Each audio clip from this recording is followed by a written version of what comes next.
Well, good evening, everyone, and welcome to council on a beautiful sunny day. It's almost like spring out there today. The 8th meeting of the 146th Council of the Corporation of the City of St. Thomas. Are there any disclosures of interest from any of the members? Seeing none, minutes. I have a motion that the minutes of the meeting held on March the 2nd, 2026 be confirmed. Moved by Councillor Herbert, seconded by Councillor Rymal. Questions or comments? Seeing none, all those in favor? Any opposed? Carried. Council will now resolve itself into committee of the whole. First committee this evening is Strategic Direction and Development. First item relates to the strategic plan, Brighter Future Monthly Update, Pillar number 5, Housing for Everyone. I have a motion that reports CMO 1826 relating to Brighter Future Monthly Update, Pillar number 5, Housing for Everyone, be received for information, and further, the council provide feedback on this update and each monthly strategic plan progress update going forward to identify priority areas and discussion topics. Moved by Councillor Rymal, seconded by Councillor Clark. Questions or comments? I'll go to Councillor Rymal, then Councillor Clark. Okay, it's just commendable with the St. Thomas Police, how their community initiatives and partnering with the city on that. It's great, really great. Councillor Clark. Thanks, Your Worship. It calls for new action items under the pillar, and one to consider is just as we continue with our supportive housing, another area of housing that I'd like to see that we start to emphasize is senior housing. Okay. Councillor Herbert. Thank you, Worship. It's basically just a comment.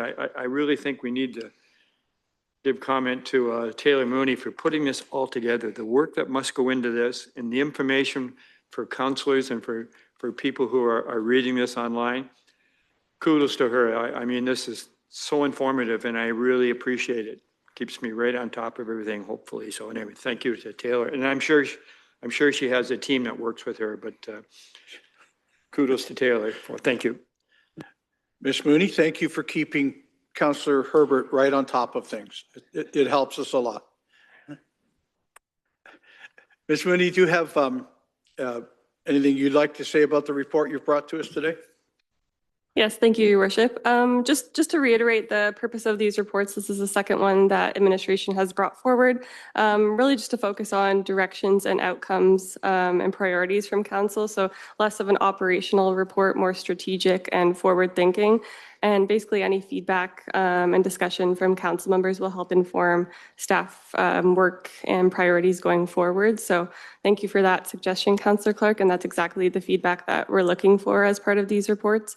So I encourage all council members to bring that forward to us. And if you have any questions, again, this is the time for you to ask that of the leadership team based on any of the action items that we bring forward. But this is a very positive update. We're doing great work in housing across the community. There's a couple additions that we've added to the action plan that were included in this report based on the great work that's being done with the Housing Accelerator Fund.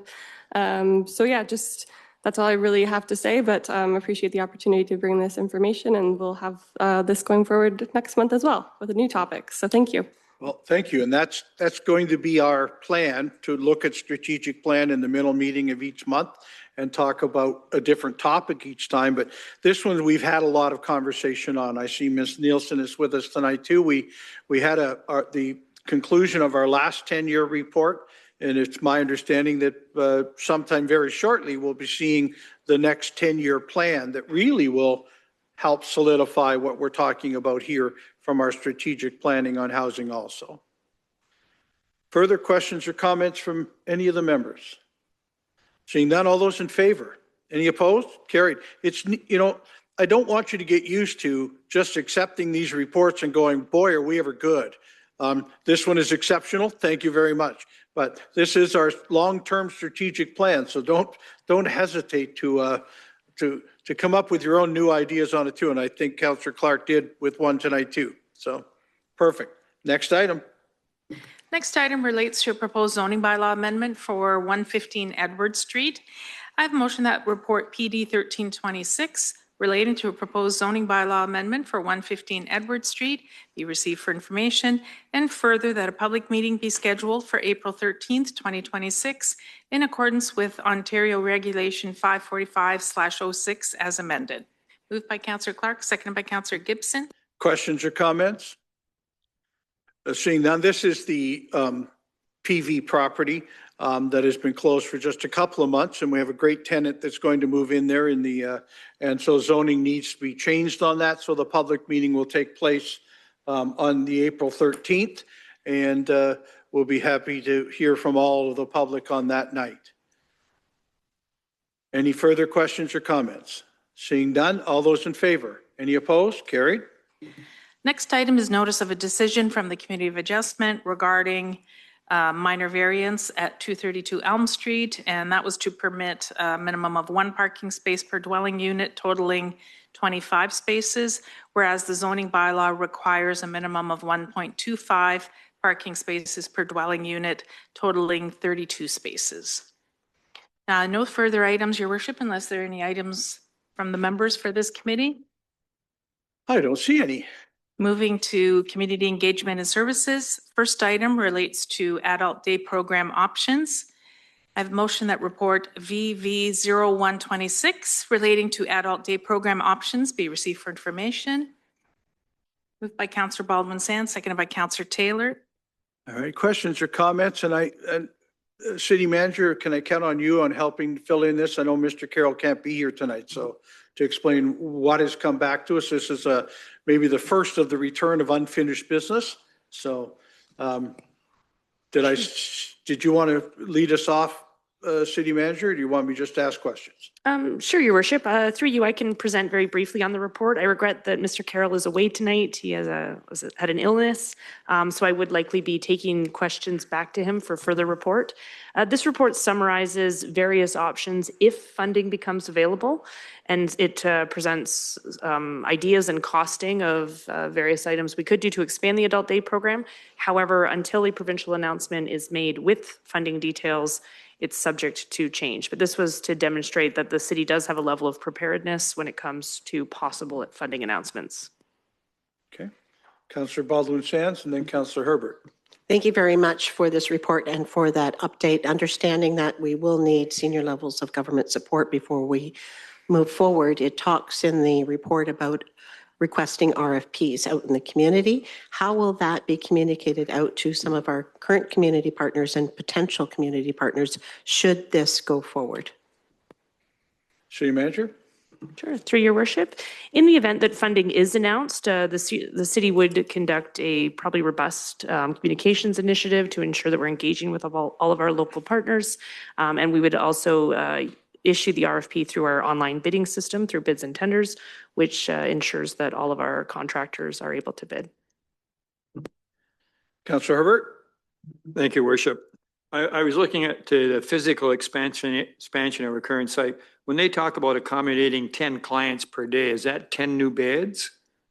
No, it's day program, so there's not beds Just involved. day program. So when I looked at that, if we're going to put a 3,000 square foot addition on, could we not incorporate some new beds with it, and the programs would kind of fit into that area too? Well, the question was around adult day programs. Just And so programs, eh? That's what this report's from. That's Okay. certainly another question we can ask Mr. Carroll for Okay. the future. I know we have talked about how we would I know we expand talked about Valley View if expansion we there. needed to. But you're suggesting perhaps in a combination way with this if we could. Okay. Councillor Clark? Thanks, Your Worship. It was encouraging to see that a couple of the programs I feel could be considered even without provincial funding. And if the funding didn't go through, in the next budget cycle, we could talk about or look at the evening program and the weekend program where we don't need any additional space, and the program for 85,000 could accommodate a number of new clients in the program. And so I know we'll wait and see what happens with the funding based on the act being changed, but if it hasn't happened by the next budget cycle, I'd like to, have a discussion about how we might be able to move forward without the funding. All right. I didn't see the treasurer fall down or anything when you said that, so that's very good. Councillor Rymal. Yeah, and the report is great. It's good to see the different options. And usually with the day program, it's usually almost 100% funded by the ministry. So, really looking forward to the funding. I did want to suggest just when we're looking at operating a second day program site, if we were looking at city-owned land, we do have the Memorial Arena. And it is a large space. It's got a kitchen, it's got washrooms, it's got a lovely foyer. And the other thing about Memorial, we had looked at it several years ago for another purpose, but there's 16, the exterior windows, the long skinny windows, you don't really even notice them. Right. But it was suggested that they could be even opened up inside. And that would be an amazing aesthetic for that building. I don't know how hard that would be, but even without even touching those windows, that space could be an ideal day program site. So it's just another option. Great idea of a city-owned facility. Councillor Gibson. I was just wondering if there was any consideration of speaking with staff at the senior center, because they're already signing up for grant money funding to do some of their programs. It covers the cost of the drum fit, the Zumba, and that's how they get the equipment. And I was just wondering, maybe if there's a way that we could go through them to get, when they do their funding, they also get the money for equipment, and it pays the wages of a person to do that program. So I'm just wondering maybe if we could work with them, and then as Councillor Rymal was mentioning, having the event maybe at the Memorial Arena if there's no time space open up at the senior center. And even if it's an open space at the Joe Thornton arena area there, even if it's just a small group in the foyer there, it just brings people in and they see things happening. And being at the Legion, I'm finding out that when people see things happening, people are coming in to see more and they want to see more. So I'm just thinking somewhere in the lines, and including the Elgin Center. They have that big space there. I'm sure if we tried to talk to them, they already got a walking group out there. They already have a coffee time out there. Maybe there's something that we as a city can bring something out there to say, we can bring in an exercise program or a day program for golfing, and some grant money might come in to help pay for some of that cost there. Rose and Joe are very nice. They're very, they work really well with the community on small stuff like this. So hopefully those are some suggestions you can look at. Thank you. Pass them on to Mr. Carroll. Further discussion or comment? Thank you, Michael. I know you're not here, and I hope you might not be watching if you're not feeling well. Thank you for a very detailed report of the future on adult day programs. And again, the pursuit of provincial funding to do so. We've got some great ideas on some other sites now. Further questions or comments? Seeing none, all those in favor? Any opposed? Carried. Next item relates to the 2026 Parks and Recreation Master Plan Final Report. I have a motion that report PR 0626 relating to the 2026 Parks and Recreation Master Plan Final Report be received for information, and further the council adopt the 2026 Parks and Recreation Master Plan as the guiding policy framework for parks, recreation, and open space planning within the city of St. Thomas. Moved by Councillor Kohler, second by Councillor Rymal. I'd like to go to questions or comments, but Adrian, is there anything you want to add at the beginning of this? This is a comprehensive report. I made the mistake of asking for it to be printed off. I now have this brick of papers on my table that I'm most of the way through, but if you'd like to add some stuff at the beginning, and then we'll get some questions. Thank you, Mayor. I just want to thank our consultants from Monteith Brown, Steve Langlow and Amanda Morelli, who have helped us, develop and bring the public and council and staff into this document, and taking the time to listen to everybody's thoughts and compile everybody's comments, and to bring back a really great report that will help staff over the next 5 to 10 years to guide our decisions along with council as well. So I look forward to hearing your thoughts on the document. Great. Questions or comments? Councillor Woodkey. Thanks, Your Worship. A few things like right off the bat that are just issues that I like the way that they're thinking about it and the way hopefully we're thinking about it is 1.8 hectares per 1,000 residents. What I like about that is it's population based and not area based. So when you densify, of course, 5% parkland dedication ends up being a lot less per person. And I like the way that this looks at it as a population base. And then of course, we've talked about this a little bit before about the need to acquire 55.6 hectares of parkland 2051. That's a great target to have. And our way of doing that, I'm looking forward to as we go on, whether that's through acquisition, whether that's through growth, we'll see what happens there.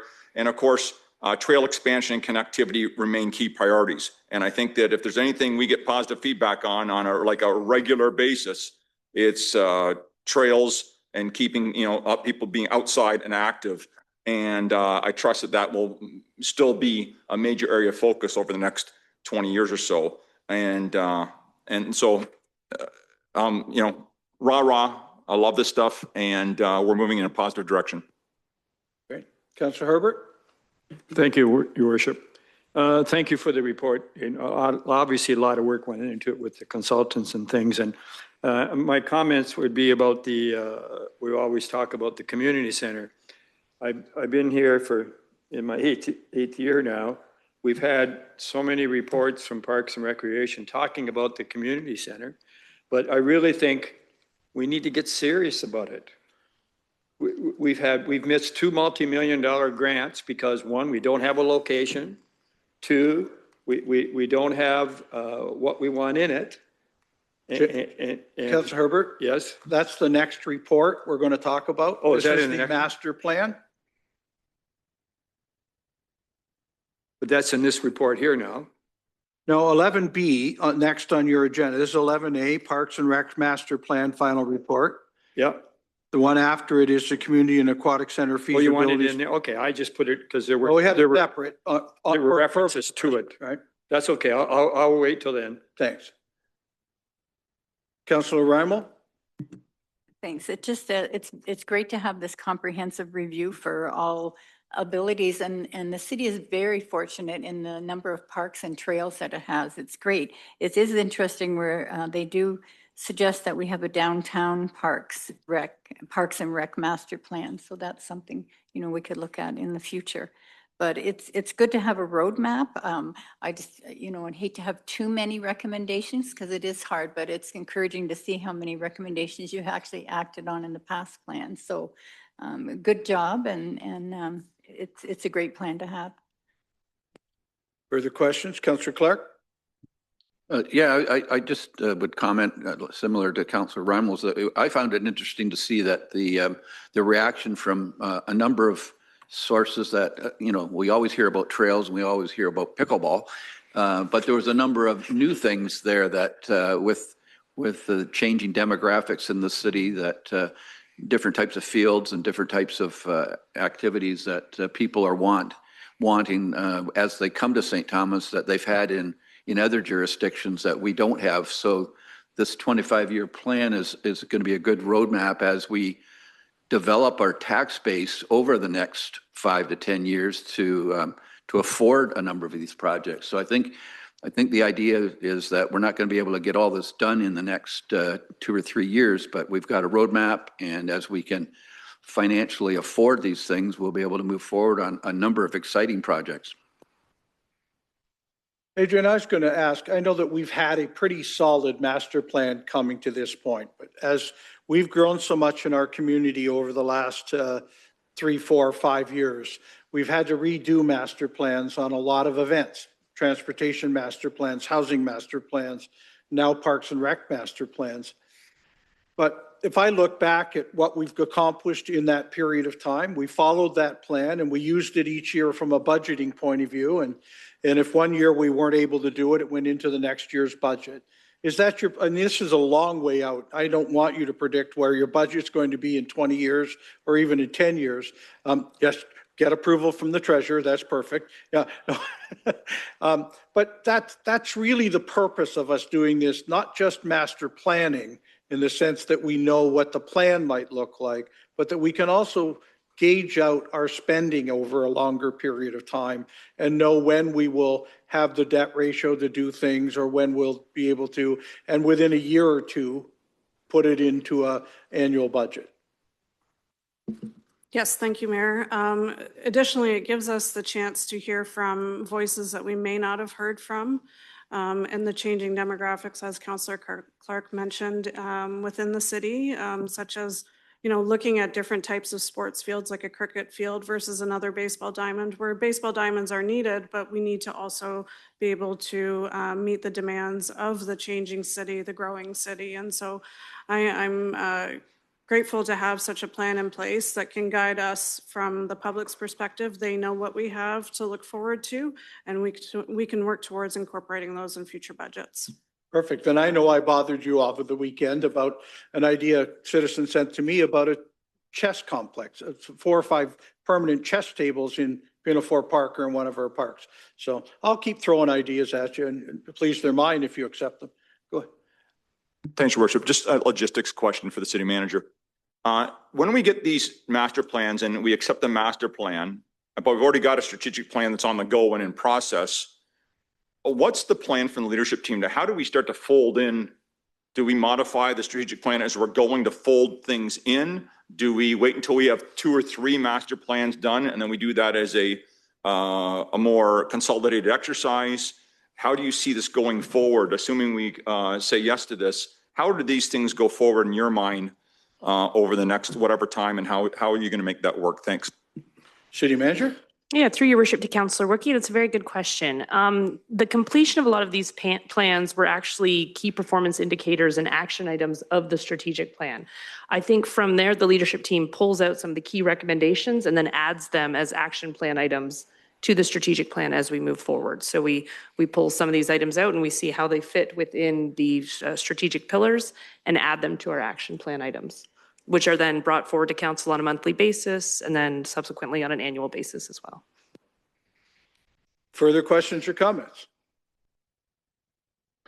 We have the authors of the plan and nobody's asking them hard questions. I'm quite amazed. All right. All those in favor? Any opposed? Carried. Next item relates to the Community and Aquatic Center Feasibility Study Final Report. I have a motion that report PR 0726 relating to the Community and Aquatic Center Feasibility Study Final Report be received for information, and further the council provide direction on further action relating to the study, and further the council recognize the completion of the mandate of the Community and Aquatic Center Steering Committee. Moved by Councillor Baldwin-Sands, seconded by Councillor Gibson. Great. Questions or comments? Councillor Gibson. Thank you, Your Worship. I was just have one curious question here in regards to your key findings included. It said 79% of the survey responded. This survey, how much higher or lower was the number of residents that actually did the survey or responded to us? Do you know if there's because you know, like when we do surveys or we do a poll of some sort, it's kind of nice to know maybe if it was really worth our time doing it, and compared to other interests in our community, how much more interest was this particular area? Thank you.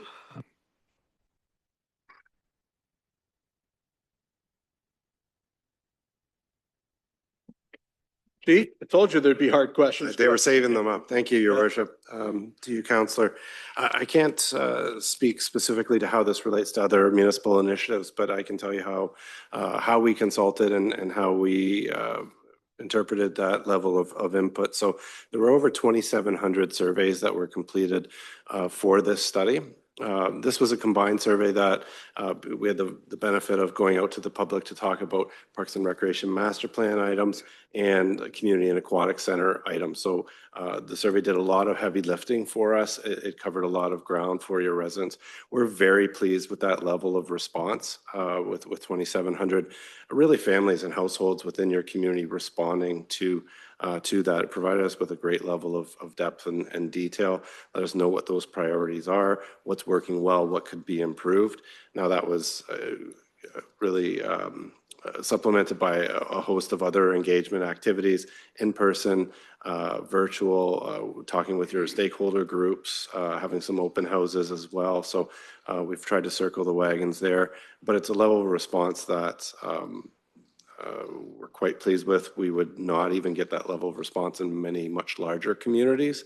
So that even told us that there's significant interest on this file locally. Go ahead, Councillor Gibson, go ahead. I just wanted to say that I think this is one of our highest surveyed numbers that came in.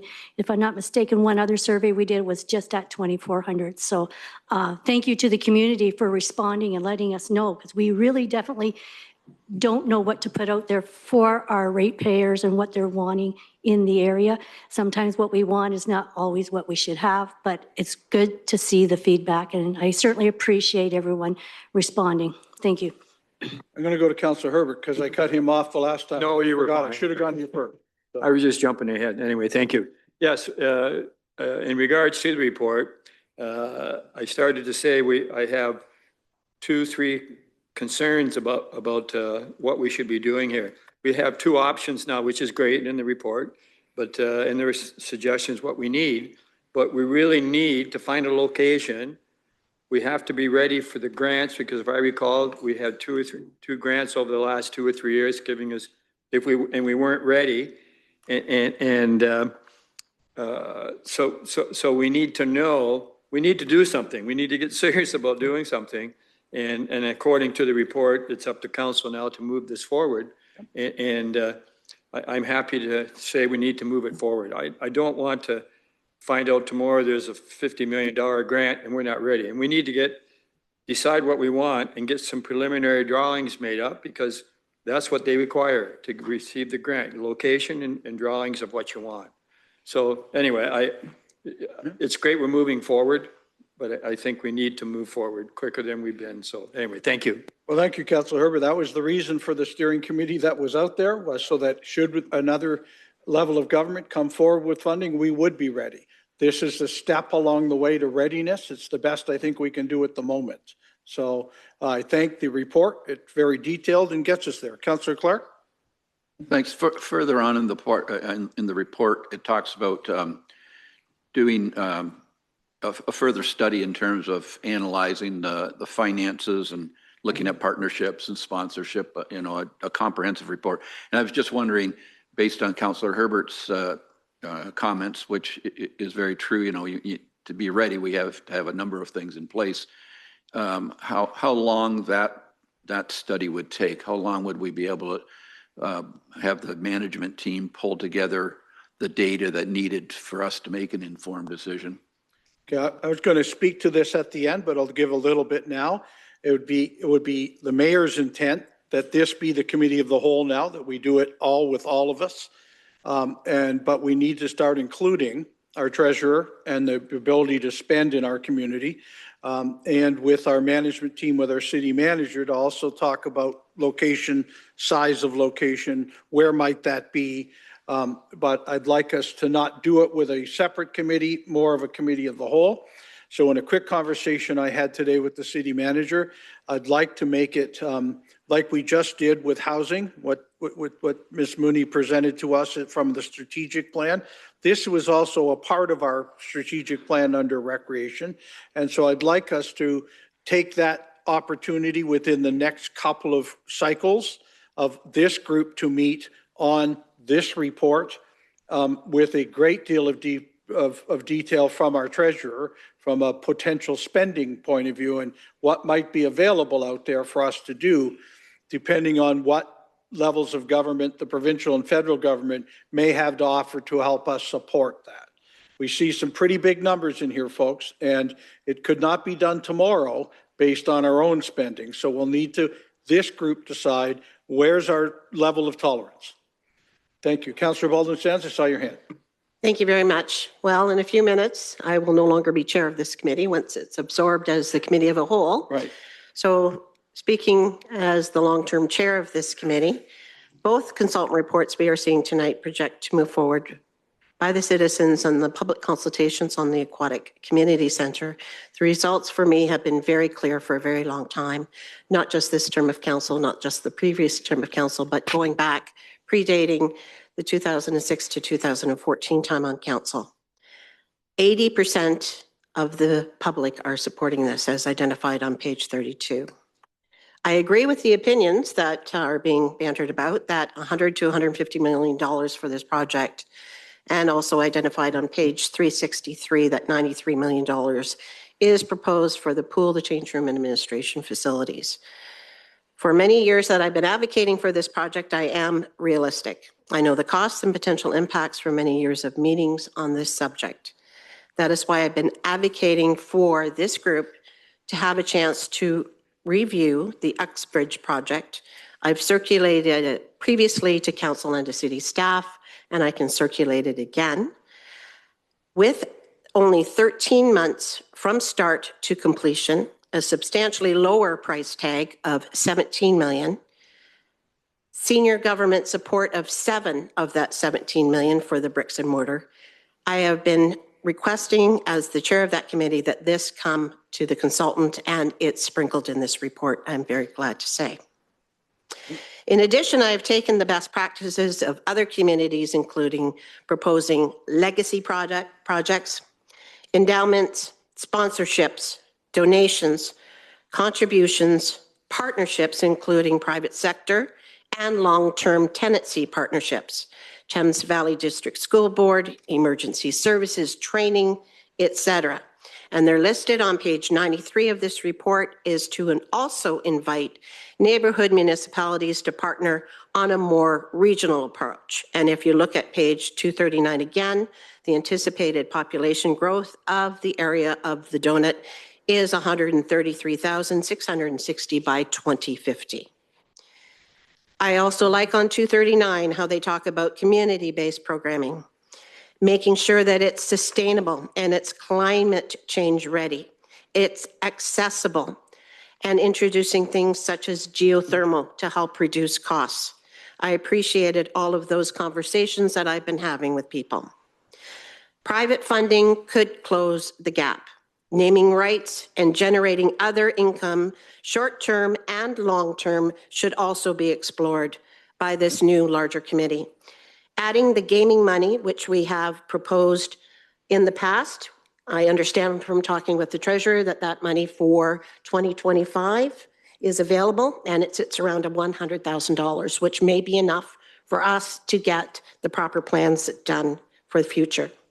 So adding with the gaming money, a possible tourism tax that I've talked about before, vacant land tax that I've talked about before, would help further mitigate taxpayer impact, including development charges or even a possible additional reserve fund.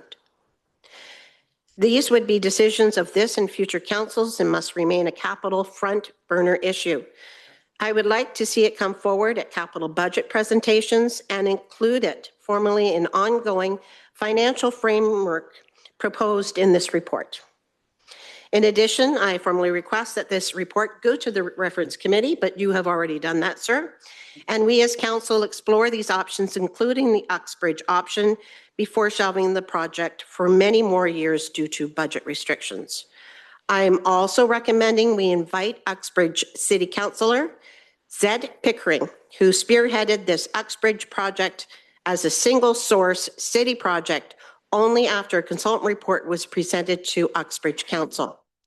Once the consultant report was introduced, the Uxbridge Council chose to pivot, and they pivoted quickly to move forward with the Sprungworthy construction with only 13 months from start to completion at that cost of 17 million, and again, supported with additional 10 million of that 17 million coming from senior levels of government. Last, since we haven't committed anything to paper, OSIF was announced and has passed. The rumor is that another round of funding is ready very soon. Will we be ready to present to Minister Lumsden at our next delegation at AMO? The consultant has recommended on page 93 that we need to do something to get things ready. So I thank the consultant for his work on this item and on this report very much. Now it's time for us to dive in. Yep. We're not ready, we'll never do it. So you're right. Further questions or comments? Councillor Wookie and then Councillor Rymal. Thanks, Your Worship. This is a question for the consultants.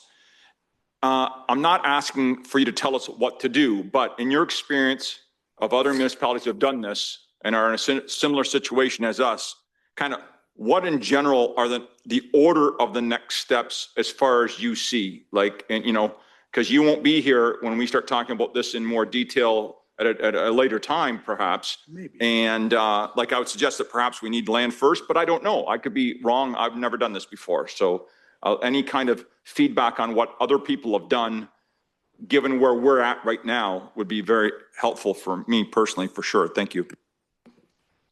Thank you. Through your worship to Councillor Wookie. It's an interesting point, and I appreciate council's passion and interest in this project. We're equally as interested in, as is your community. So our role is really to illustrate what the community's priorities, what they've advocated for themselves, and make sure that that gets forwarded on through this lens of research to council for decisions. This is step one, really, of at least a 10-step process. So I think that's an important message for the public to understand is that these do take time, but there's also momentum. I would see behind this as we went through the work. There was certainly tremendous input and expectation from your community. As you are very aware, are on the precipice of some significant growth, and there are expectations that come along with that. So there are a number of paths that can get you there. We were hopeful through this process to have identified a site for community and aquatic center facility. There was a site selection process and evaluation criteria that were looked at. Our mandate was focused around municipally owned sites. Unfortunately, in a growing community, we couldn't find a site of sufficient size to support this. And what that meant is we were planning for a relatively large facility that would have a traditional amount of parking associated with it and opportunity for expansion to serve a community that's growing towards 80,000. Your next steps would really be to solidify that vision and decide if on the major components and anything that's land intensive would be a major component, and the parking associated with that, because parking does take up a lot of land. And whether that 3.5 hectares, that estimate is what's required to move forward. We were erring on the side of caution. You could hive off spaces. We're not recommending that, just to be clear. But there's a lot of ways that you can deliver. If there's a site that can offer some shared parking or some shared services, that might be an opportunity to allow you to bring that site down a little bit, or to consider sites that are not currently in municipal ownership. But the two big issues that are keeping you from moving forward certainly are site and then a bit of a funding plan. And certainly grants and a variety, Councillor Baldwin-Sands spoke quite well to the variety of funding sources that are required. And now, in today's day and age for a facility like this. This is a study that is a requirement to start you down the road of being grant ready. But it really is a matter of solidifying that vision. So you can't really go forward with a grant unless you have a site.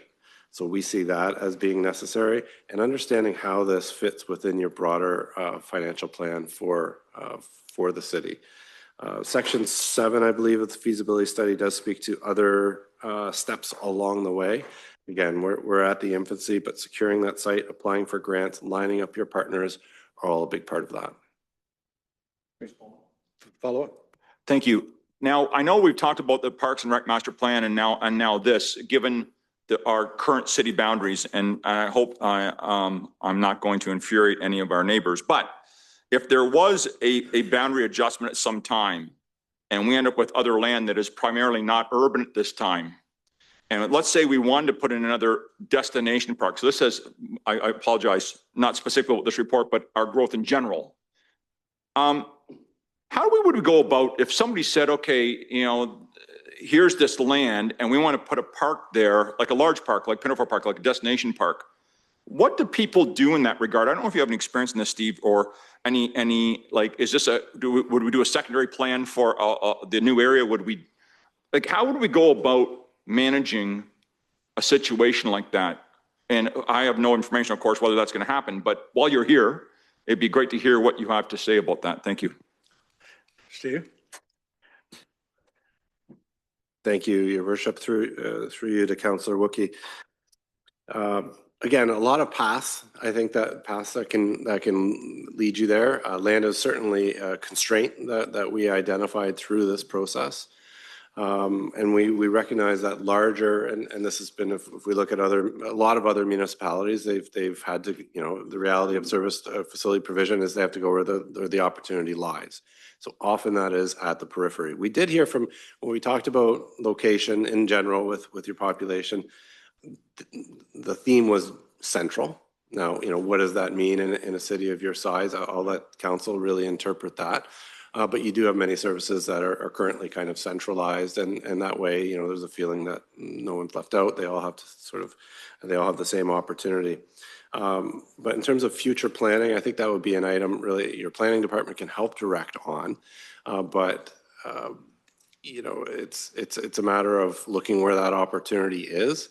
It's certainly a lot easier to secure, to identify locations before, through the process that land use is being established, and making sure that infrastructure is being planned consistent with what that intended use is. There's always challenges with fitting things in, and you'd really have to consider your infrastructure is the biggest piece. And I'm not just talking the built infrastructure that you see on top of the ground being the building, but your water, sewer, your roads, and active transportation links to a facility like that. That all needs to be considered together with the overall equation.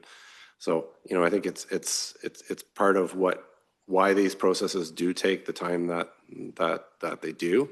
Is making sure that investment is being maximized for the benefit of the public. Okay. I'm going to go to Councillor Kohler. A bit of a reminder to council, I'm not trying to have a committee meeting tonight, trying to receive this report so that in the future we can do that. We've said how important it is that our treasurer comes to us now with some thoughts from a financial point of view on this too, but please. Yeah, thanks, Your Worship. And that's my point is I'm looking forward to the financial study to see where we go here. I think especially with our last budget, we can see with these types of money from 70 million to $100 million with over $1.5 million operating costs too, that a project of this size would be virtually impossible for us to undertake on our own. So it's nice it'll be nice to see how that breakdown would happen. And it's too bad. Like I certainly want to commend the committee for the work they've done and staff, and then, putting it out for public for the survey. It'd be nice if somehow we could have had the financial component in there as well and show the breakdown of what would happen with grants, without grants, and see again, then what the public tolerance for that would be. Like, I will be honest, I knew the price tag was going to be high. I didn't realize it was going to be this high. So I do look forward to seeing how that financial breakdown and what we're going to need to do. But, identifying a site certainly would be priority. And I like the mayor's suggestion about bringing it to committee of the whole now, because I think with what the committee has done and pushed it to this level, it's now time, as Councillor Herbert says, to get serious about it. And we're only going to do that, get serious about it, if it is in front of us and being dealt with at committee of the whole. So thanks for that suggestion, Your Worship. Thank you. Further questions, comments? Councillor Reimel? And just want to, so I have two questions. So for tonight, do we need to decide on what type of facility we're looking at? We're going to accept this report tonight. That's basically the recommendation that's before us. Because I'm just concerned when I hear about different options, but based on the report, it's looking like, a conventional build, you can add on to different spaces. You're looking at 1A and then the sports dome. And especially when, we have a concern about the aquatic center that there's no land, but for the sports center, there is land, so that we would quickly secure that, get a big sign up, sponsorships wanted, and get that identified, because I could see that kind of moving a little more quickly. and more able to be done than opposed to the, I think we need to identify both sites, both types of plans, but, maybe one could be done a little bit quicker. But I think we need to nail down exactly what we're doing and can't kind of keep, let's have a different center. But given that we live here and we're going to have a conventional building that we could add on to, and then the sports center could be the, what's it called, the air supported dome.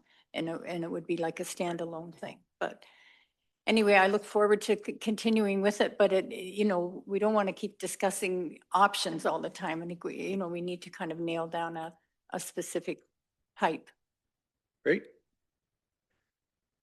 Further questions or comments? Seeing none, all those in favor? Any opposed? Carried. There's no further items for this committee. We'll now move into infrastructure and civic operations. Nothing on the agenda noted unless there are any items from the members. Seeing none, we'll move into corporate governance and administration. Nothing on the agenda unless there are any items from the members. Seeing none, Your Worship, Council will now reconvene into regular session. I have a motion that the recommendations, directions, and actions of Council and Committee of the Whole, as recorded in the minutes of this date, be confirmed, ratified, and adopted. Moved by Councillor Kohler, seconded by Councillor Taylor. Questions or comments? Seeing none, all those in favor? Any opposed? That's carried. No reports of committees. We now move into communications. The first item is a request for jumbo lighting from London Down Syndrome Association. I have a motion that the jumbo monument be lit in blue and yellow from March the 18th to 22nd, 2026 in recognition of World Down Syndrome Day. Moved by Councillor Clark, seconded by Councillor Gibson. Questions or comments? Seeing none, all those in favor? Any opposed? That's carried. Next item is a request for free transit service from Employment Services Elgin. I have a motion that the letter received from Mark Durbridge, Job Developer, Employment Services Elgin, requesting free transit service for a job fair being held on April the 15th, 2026, be referred to the Environmental Services Department for a report. Moved by Councillor Reimel, seconded by Councillor Taylor. Questions or comments? Seeing none, all those in favor? Any opposed? That's carried. No further items for communications on the agenda unless there are any items from the members. And Your Worship, seeing none, we'll now move into unfinished business of council. If there are any items from the members, seeing none, we'll now move into new business of council. Councillor Herbert.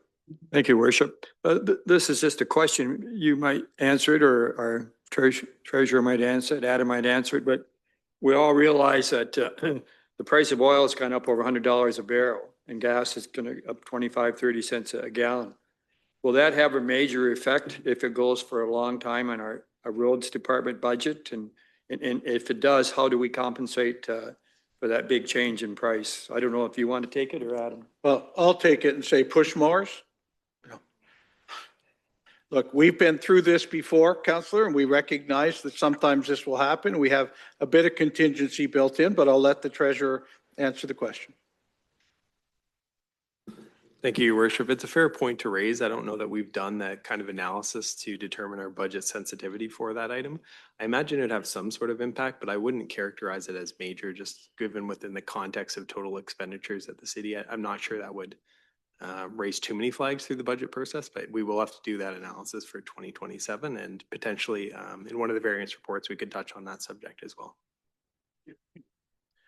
Other elements of new business. Councillor Baldwin-Sands. Recognizing that yesterday was International Women's Day, I would like to take an opportunity to, with my fellow members of council, to thank Petals of Love for the lovely decorations that we have on our desk today. It was very nice of them. Yes. One other element of new business from me, and I think Councillor Taylor participated today too in, with the VON and Meals on Wheels today.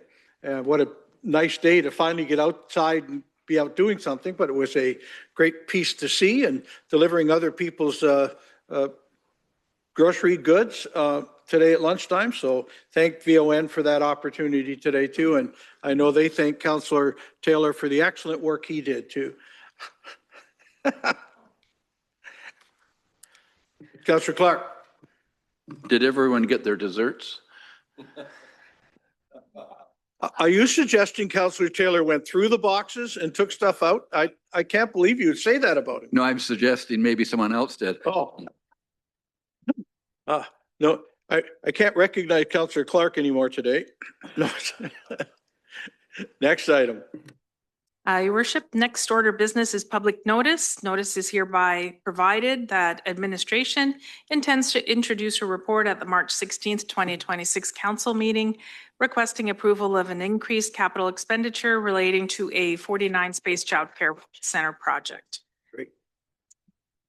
No notices of motion. The next order of business is bylaws. I have a motion that leave be granted to bring in the bylaws.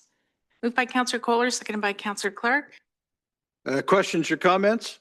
Seeing none, all those in favor? Any opposed? Carried. I have a motion by Councillor Kohler, seconded by Councillor Clark, that the bylaw be now read a first time, referred to council and committee of the whole, and read a second time. Questions or comments? Seeing none, all those in favor? Any opposed? That's carried. First and only bylaw, please. Thank you.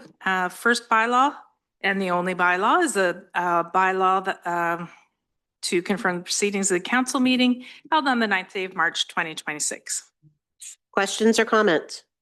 Seeing none, all those in favor? Your worship, I rise and report the successful passing of the one bylaw. Excellent work. I have a motion by Councillor Kohler, seconded by Councillor Clark, that the report of council and committee of the whole on the one bylaw be received and adopted, the same be read a third time, engrossed, signed by the mayor and clerk, sealed and numbered. Questions or comments? Seeing none, all those in favor? Are there any opposed? That is carried. Your worship, no further item for council this evening. I do have a motion for adjournment at this time, moved by Councillor Baldwin-Sands, seconded by Councillor Herbert. Questions or comments on adjournment? Seeing none, all those in favor? Are there any opposed? Carried. We will now, at 6 o'clock, move into public meetings. So you've got 5 or 6 minutes, council, if you need it. And then we'll move into our 3 public meetings for this evening.